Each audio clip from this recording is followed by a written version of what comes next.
Alors, bonjour à tous et à toutes et bienvenue dans cette vidéo dans laquelle on va corriger ce premier exercice sur les chaînes de Markov à taux discret. Alors, une abeille butine dans trois champs, donc elle visite de manière cyclique. Donc si elle visite les champs 1 et 2, elle passe au suivant. Donc si elle est au 1, elle passe au 2, si elle est au 2, elle passe au 3. Mais lorsqu'elle est dans le champ 3, alors, il arrive qu'elle revienne au champ 2 avec une probabilité P, et sinon elle passe au champ 1 avec une probabilité 1 moins P. Sachant qu'elle passe toujours le même temps dans chaque champ, donc c'est pour ça qu'on va pouvoir indicer le temps comme étant un moment, deuxième moment, troisième moment, etc., où elle passe donc dans le champ. Calculer la fraction du temps qu'elle passe dans chaque champ. Ok. Donc la première chose, eh ben, ça va être avec Kied de modéliser ceci. Alors allons-y, donc je vais faire trois petits champs. Et voici ce que ça me donne. Donc 1, 2, 3 les champs. Elle passe de 1 à 2 avec probabilité 1, de 2 à 3 avec probabilité 1, et de 3, eh ben, soit elle va à P, soit elle va à 2 pardon, avec la probabilité P, soit elle va à 1 avec la probabilité 1 moins P. Ok pour la modélisation. Alors j'ai pris mon bloc-notes et on va pouvoir voir donc la matrice de transition. Donc, donc celle qu'on appelle P. Donc comment est-ce qu'elle est créée? Alors c'est une matrice, hein, on va faire, ça va être moche mais c'est toujours pareil, hein. Ok, donc allons-y. Ah, ça va être pas là. Alors, 1, il n'y a pas de possibilité. De 1 vers 2, c'est obligatoire. De 1 vers 3, elle peut pas. Là, c'est le coefficient. Donc, pour aller de 2 à 1, il n'y a jamais de possibilité. De 2 à 2 non plus. Par contre, elle est obligée de passer de 2 à 3. Et par contre, là, donc elle est en 3. Elle veut passer en 1 avec la probabilité 1 moins P. 1 moins P. Puis en 2 avec la probabilité P. Et puis en 3, elle ne reste pas. D'accord? Donc, ça donne ceci. Et donc, ce que vous voyez là, bon, avec des grandes parenthèses, hein, ça représente la matrice de transition de, paf, ceci, d'accord? 3 vers 2, c'est P, et 3 vers, 3, 3 vers 2, c'est P, oui, et 3 vers 1, c'est 1 moins P, d'accord? Ok, à quoi ça sert ça? Eh bien, imaginons, hein, imaginons, alors je l'appelle en général pi 0, qu'au début, elle est dans le champ numéro 2. Ok. Donc ça veut dire, elle n'est pas en 1, elle est en 2, elle n'est pas en 3. D'accord? Où est-ce qu'elle va se trouver en pi 1, à l'instant d'après? Ok. Donc on va faire la transition 0, 1, 0 fois la matrice P. D'accord? Alors si je le note, théoriquement ça va être pi indice 0 multiplié par P. D'accord? Voilà. Et ça va être égal à... Alors, quand je fais ça fois ça, d'accord? Donc, vous voyez, c'est le deuxième coefficient qui va sortir, donc ça va me donner ici la deuxième ligne 0, 0, 1. Ok? Et c'est bien ça, puisque on a dit que quand elle était en place numéro 2, l'instant d'après, elle est obligatoirement en place numéro 3. D'accord? Et puis après, si on fait pi 2, donc l'instant d'après, donc par définition, c'est pi 1, donc fois, pouf, fois la matrice P. Alors donc si je fais pi 1, donc ceci fois P, bah, ça me donne donc la troisième ligne, vous voyez, hein, je multiplie à gauche 1, 0, enfin 0, 0, 1 par ça, d'accord, et ça va me sortir en fait la dernière ligne. Et donc ça me fait 1 moins P, P, 0. D'accord? Et c'est bien ce qu'on sait, puisque ça donne la probabilité. D'accord? La probabilité, soit elle est dans le champ 1 avec la proba 1 moins P, soit dans le champ 2 avec la probabilité P, elle ne peut pas être en 3. Ok? Et ainsi de suite. Donc après, bah, je fais pi 3, ce qui vaut pouf pouf pi 2 fois P égale blablabla, d'accord? Voilà, donc on va continuer comme ça à faire, et puis à un moment, donc on va tendre vers la limite, la distribution stationnaire, d'accord? Donc je vais écrire ça, on tend vers la distribution stationnaire. Alors pourquoi est-ce qu'on tend vers la distribution stationnaire d'ailleurs? Eh bien donc je reviens sur le cours, et donc c'était cette diapositive-là. Donc régime permanent, on s'intéresse donc à l'étude de Pn. Alors là, j'avais mis les indices en haut. D'accord? Donc quelle que soit la probabilité, vous voyez, c'est indépendant de la distribution initiale. Quelle que soit la distribution initiale, si votre chaîne de Markov à temps discret est à la fois irréductible et apériodique, alors eh bien, elle tend vers une probabilité stationnaire. D'accord? Et donc c'est le cas. Donc on vérifie que, hop, on vérifie que le graphe, donc la chaîne de Markov, hein, est irréductible et apériodique. Alors, apériodique, pourquoi? Ben, je vais revenir là. Alors, quels sont les cycles? Ben, on voit que là, il y a un cycle de longueur 3, mais ici, j'ai un cycle de longueur 2, d'accord? 3 et 2 étant premier entre eux, la période est 1, d'accord? C'est le PGCD des longueurs de cycle. Ok, donc elle est bien apériodique. Et alors, irréductible, c'est ce que vous voyez là. On dit qu'une chaîne de Markov est irréductible si, pour tout état J, on peut toujours atteindre un autre état. Ah ouais, alors c'est tout état I, on peut atteindre un état J, quoi, hein. Voilà, et ben c'est le cas, d'accord. Quel que soit l'état que vous preniez, 1, vous pouvez aller en 2, vous pouvez aller en 3, et ainsi de suite. Vous voyez, de toute façon, il y a un cycle qui passe partout, donc c'est bon. Voilà, donc, 2 points. Ainsi, elle, bon, la chaîne de Markov, admet une probabilité stationnaire, d'accord? Qu'est-ce qu'elle vérifie? Alors je vais l'appeler pi, hein, comme ça. Qu'est-ce qu'elle vérifie? Pi, ben, elle vérifie pi est égal à pi fois p plutôt. C'est dans ce sens-là que ça marche, d'accord? C'est-à-dire, vous voyez ici, quand je suis passé de l'instant 0 à l'instant 1, j'ai multiplié par p à droite, de l'instant 1 à l'instant 2, je multiplie par p à droite, etc.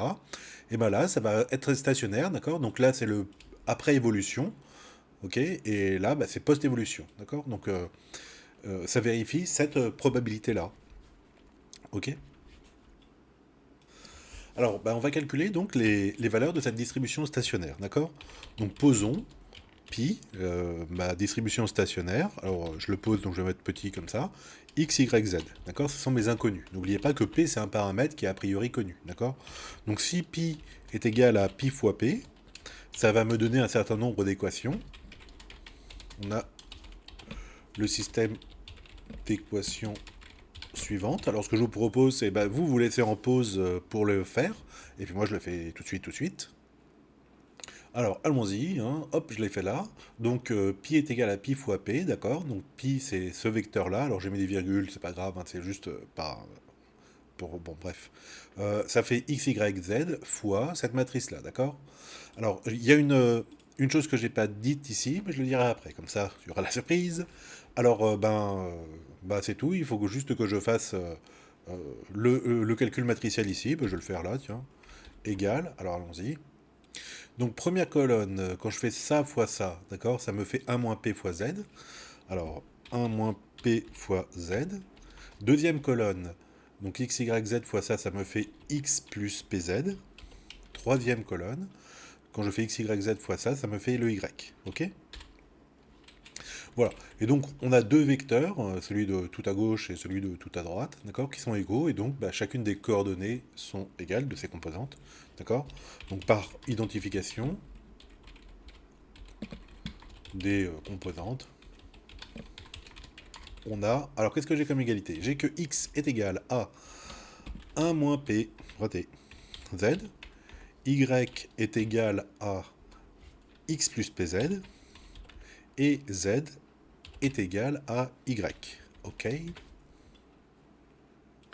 Alors, ce qu'il faut voir ici, on va forcément avoir un système lié en fait. Alors regardez, par exemple je prends celle-là, qui me semble sans gentille, le x qui est ici, je vais le remplacer par l'expression qui est ici, d'accord? J'utilise la méthode de substitution, d'accord? Donc ça me fait, alors je le développe, z moins pz, ok? Donc ça c'est z moins pz, on voit moins zp quoi, ok? Plus le pz que vous voyez ici, ok? Voilà, et puis le moins pz plus pz, hein, ça fait ça, donc ça fait z, ok? Et donc je retrouve que le y est égal au z, qui était ici, ok? Donc cette équation-là, en fait, j'en ai pas besoin, elle est liée, puisque finalement, les deux premières me la donnent, ok? Voilà, alors comment on fait pour résoudre un système lié? Ben, enfin, il y a une infinité de solutions, mais ben, il y a quelque chose que j'ai pas dit ici, c'est que pi, c'est donc un vecteur de probabilité, d'accord? Ça admet une probabilité stationnaire pi, donc ça, c'est un vecteur de probabilité. Probabilité. D'accord, c'est-à-dire que la somme des coordonnées, x plus y plus z, ça vaut 1. Ok, donc je reviens ici. Et en fait, c'est ça l'équation qui me permet de résoudre ça, de résoudre de manière optimale ça. D'accord, parce qu'il me faut, j'ai trois inconnus, x, y, z, il me faut trois équations. Ok, mais celle-là, c'est pas vraiment une équation, d'accord, c'est la combinaison des deux autres. Donc, j'ai pas une information supplémentaire, d'accord. Bon, il faut trois équations linéairement indépendantes ou un système libre d'équations, bref. Voilà, donc là j'en ai elle me sert à rien, si on veut, et puis j'en ai 3, d'accord? Alors, je vous dis, elle me sert à rien, en fait, je peux prendre n'importe laquelle des 3, hein, en faisant des combinaisons, j'obtiens, les deux autres permettent de l'obtenir, quoi, ok? Bon, ben, c'est plus qu'à résoudre ce truc-là, ok? Alors, allons-y. Donc je vais peut-être effacer ça, même si ça sert à rien, je vous ai dit. Donc comment est-ce que je vais faire? Ben, je vais tout écrire selon une coordonnée, d'accord? Et ce que je vais faire, eh ben, puisque y est égal à z, je vais tout passer en z, d'accord? Donc allons-y. La dernière là, x plus y plus z. X, je sais que c'est 1 moins pz. Plus y qui est égal à z, plus z est égal à 1. Ok. Donc j'ai écrit cette équation-là en utilisant la méthode de substitution, hein, en utilisant les informations ici, d'accord? Le x, il est devenu 1 moins pz, que vous voyez ici. Le y, bah, le y, il est égal à z, donc je l'ai mis là. Et puis le z, je l'ai laissé tranquille, ok? Très bien, donc ça me fait quoi? Ça me fait z moins, oh, raté, moins pz plus 2z, moi ça me fait 3z, est égal à 1, soit encore, z était facteur de 3 moins p, est égal à 1, c'est-à-dire que z est égal à 1 divisé par 3 moins p. Ok, alors je vérifie, hein, p c'est une probabilité, donc c'est un nombre positif entre 0 et 1, 3 moins p c'est bien sûr positif, et donc ça c'est un truc plus petit que 1, ok. Voilà, bah y on a dit que c'était égal à z, donc y c'est aussi égal à 1 sur 3 moins p, et enfin z, x pardon, ouais, x, c'est là, x je sais, x est égal à raté, 1 moins p fois z, d'accord? Voilà, donc ça me fait, bah tiens, 1 moins p divisé par 3 moins p.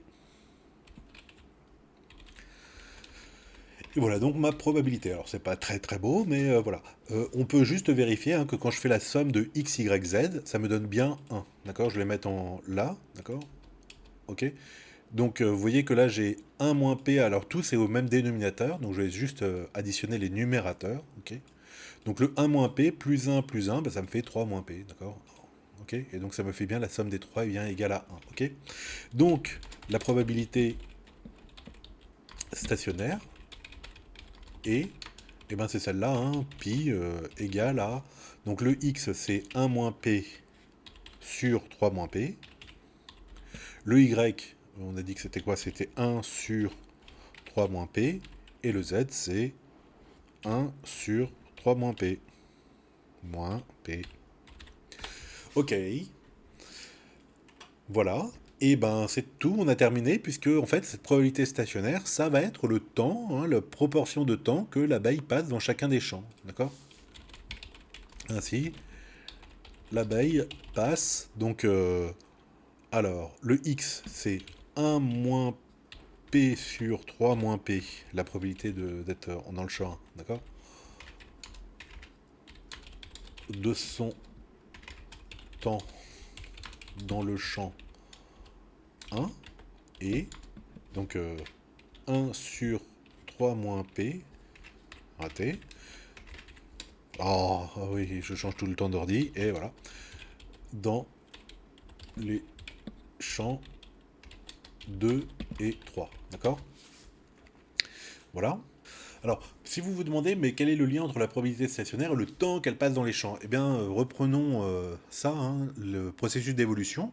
Donc, au début, l'abeille, elle est dans le champ 1, et puis après, bah, vous voyez que ça commence ici à faire les probabilités, et puis donc elle continue à bzz, bzz, hein, dans les différents champs, etc. Voilà, et donc au bout d'un moment, elle va se rapprocher de cette probabilité-là, la probabilité stationnaire, ok? Et donc, quand vous arrivez dans le champ, au bout de ce temps-là, ben voilà, la probabilité qu'elle se trouve dans le champ 1, c'est ça, dans le champ 2, c'est ça, dans le champ 3, pareil. Ok? Et donc, si vous vous demandez quelle proportion de son temps l'abeille passe dans ces champs-là, eh bien, vous voyez que c'est ceci. Ok? Voilà, puisque elle passe la somme de ça, ça fait 1, d'accord? Et c'est la totalité de son temps, d'accord? Et donc elle passe machin. Ok?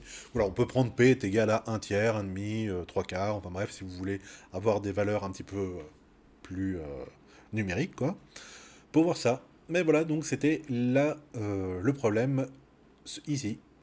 Et ben c'est tout, hein.